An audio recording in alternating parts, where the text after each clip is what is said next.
What's going on, guys? It is World of JCC. Welcome to the home of pro clubs. This is a bit of a special video today where we're going to be looking back at the history of the game mode that I love so much, and that of course is pro clubs. Please drop a like on this video if you enjoy, if you learn anything, or if you see your pro club along the way as we go back over all of the FIFAs to look into the history of the game mode. We start off on FIFA 08, and now I know a lot of you will be thinking, there was no pro clubs on FIFA 08. You're right, you get a cookie.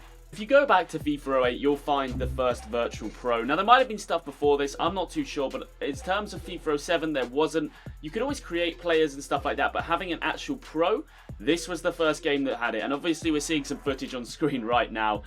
It pretty much looks the same as FIFA 18, I've got to be totally honest. There's obviously some graphic improvements, but apart from that, you can pretty much do exactly what you can do then, now, which to me is almost the theme of the video. Now, on this FIFA, there was no pro clubs specifically. What happened was you put your player into the team, and I guess it was kind of like you could do a co-op seasons, you could do maybe some offline stuff, and I'm not sure, probably a Be a Pro career mode. But what I do know is this was what paved the way for what was to come. Now, of course, the next installment was FIFA 09. No prizes for guessing that one. And interestingly enough, this is where online pro clubs began. Online pro clubs is a game mode of FIFA which first started in FIFA 09. It still exists now in FIFA 14. The game mode allows a person to create a pro and compete in drop-in matches or online pro clubs games. Now, I never played FIFA 09 pro clubs, I'll be completely honest with you. Maybe I did, but I don't remember it. Some of the footage on screen right now is taken from my own capture card, and it's from others, of course. But you can see this is people creating a pro club back in FIFA 09. Pretty retro if you ask me.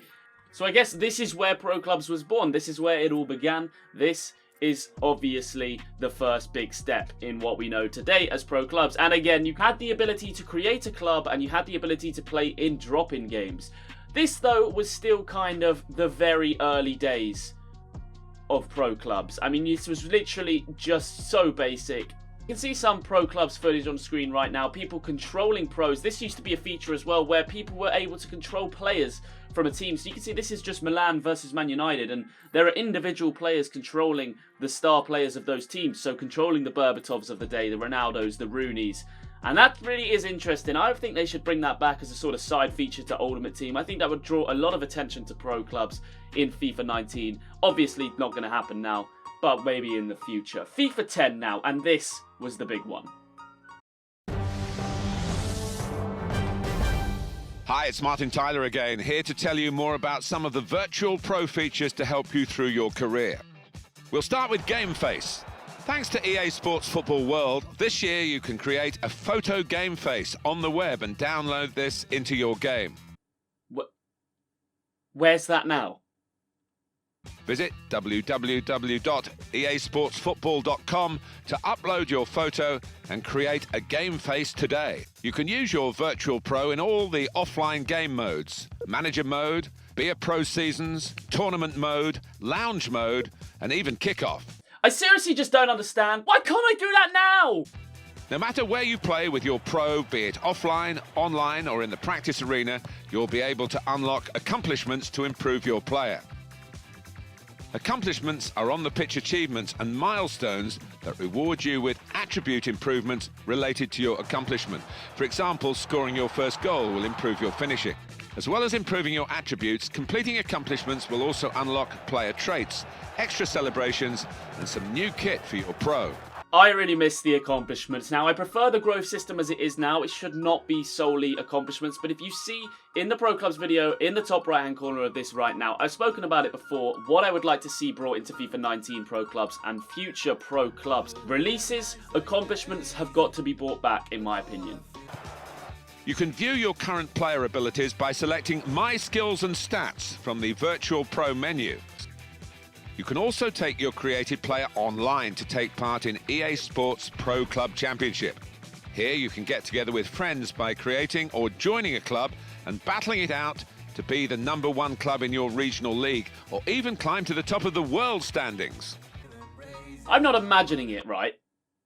I mean, this game was probably better on FIFA 10 in terms of the features than it is on FIFA 18. Look at the state of these leaderboards right now compared to there.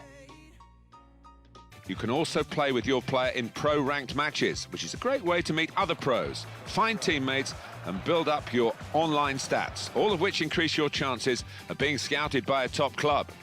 And the option to download your club members' game faces so you can view your teammates' photo game faces when playing club matches.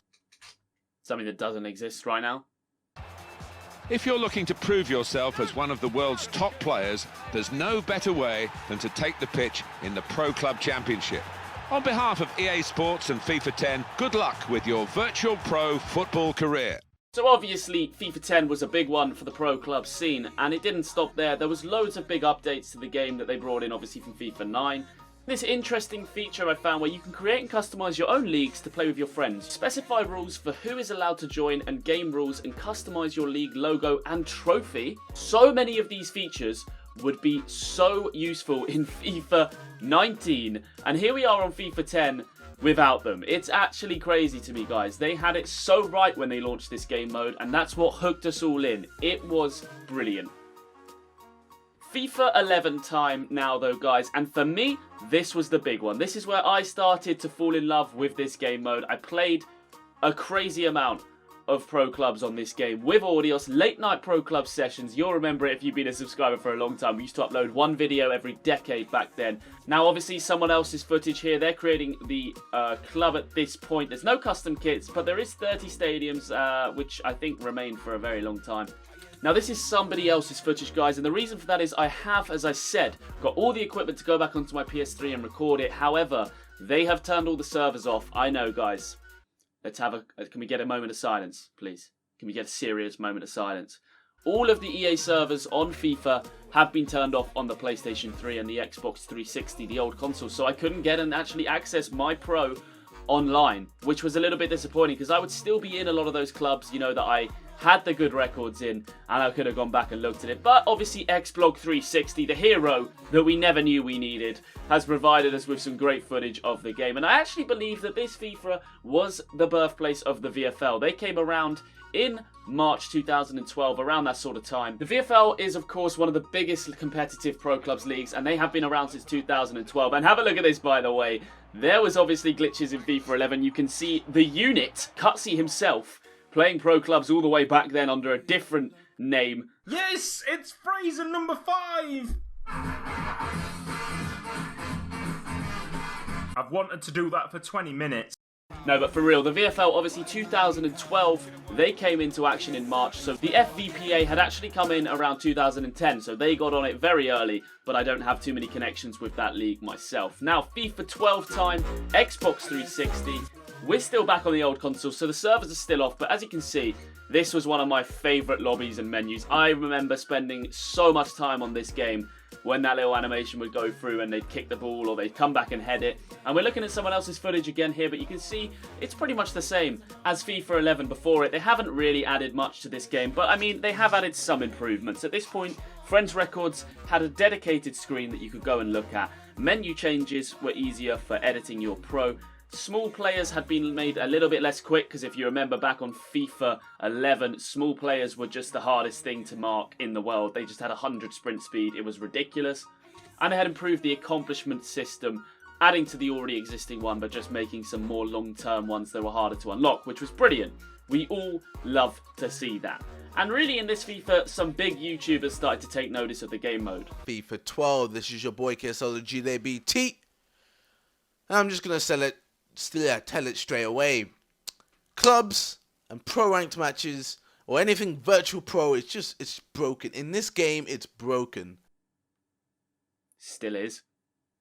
But I remember playing this game and watching KSI's videos, other people as well, Rossi HD, there were some loads of YouTubers that were out there just making great content on pro clubs, and it was great to see, and it kind of inspired me to get into it. Drop-ins were 11-man, it was a simpler time. FIFA 13 rolled about though in September of 2013. Who would have thought it? And with FIFA 13 to pro clubs, the big thing I guess was the EASFC catalogue. The catalogue we know today, obviously when you click the right bumper or the right analog on PlayStation 4, you can buy boots, kits, anything really. Boosts for your pro as well, I believe, were included back then for online as well as offline, because obviously your pro was the same across both. But I mean, not much was added. The game was still very fun though. This catalogue really did help change the game and obviously helped change Ultimate Team a lot with the boosts and rewards as well as career mode. But it was good, I still enjoyed it. Hey guys, your boy Untitled Chapter, and it is time. Me, AA9 Skills, Nepenthes, and Calfreezy decided to join forces to get into Division 1 in pro clubs. KSI and the lads were back making pro clubs videos. AA9 Skills, Calfreezy, Nepenthes, all these guys jumping on it, and it really inspired me to kind of upload pro clubs content, and obviously we did so. You're seeing our records on screen right now from some of our old videos. A lot of them have been deleted thanks to YouTube's stupid copyright laws a few years ago, but the ones that did last, you're seeing clips from right now.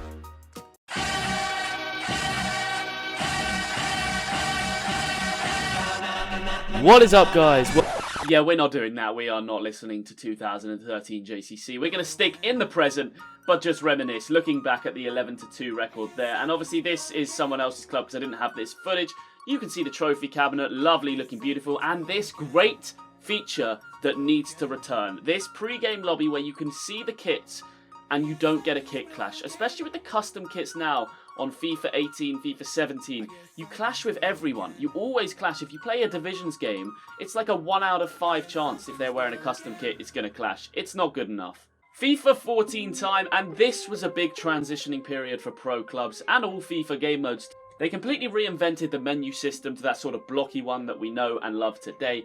And they obviously made a lot of changes to pro clubs. They rebalanced a lot of the stats. Peak level for your virtual pro was also lowered. Weird one is CPU players were now based on your region, which I didn't even know until researching for this video. They removed the any feature in drop-ins, which is definitely a blessing.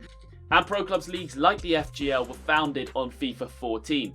There's also a description in the updates of this FIFA saying that the leaderboards were based on 11-man team, by which you could kind of search through those teams rather than the low-man teams who play like 75,000 games and score like 6-goal leaderboards. And more YouTubers making great content, including Bruce Lee, who was one of the first, I think if not the first, to upload a VFL episode and series. The man, the pioneer himself.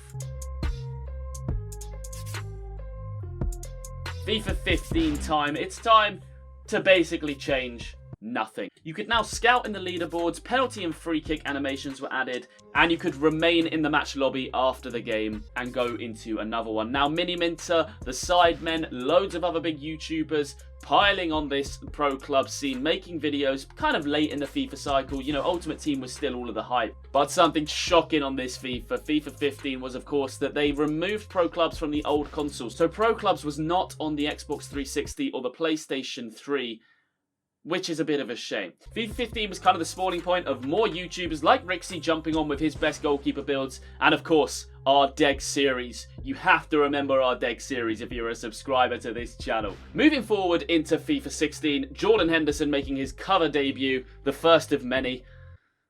Jesus. And there really wasn't that many updates to FIFA 16 Pro Clubs. They kind of just copy and pasted from FIFA 15, as we're very used to, of course. Again, there were more YouTuber series, and I do have fond memories of this FIFA. This is where I started my VFL career, and I really enjoyed it. I obviously started with a VFL Derby. It was a great time to be a Pro Clubs fan. There was a lot of content coming out from a lot of YouTubers. And of course, we had another Race to Division 1 series. But really, some cosmetic changes to the game. Some little new features added, but nothing massive. FIFA 17 time though, guys. And actually, I thought they added a little bit compared to FIFA 18. It was the spawning point of custom kits and badges, and I think that's a big step in the right direction for pro clubs. It seemed like the game developers had listened to us and had given us a more hands-on approach to managing our own pro clubs. We would have wanted this for years, and we finally got it.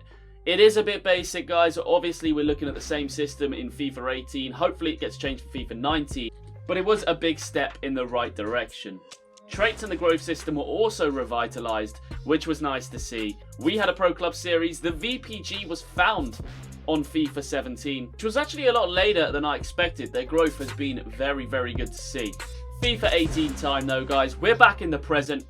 Now, obviously, they added a few changes like the match lobby, the ability to select roles. Play styles was brought in so you could change your pro in the lobby, which was definitely a good feature. The skill tree slightly amended.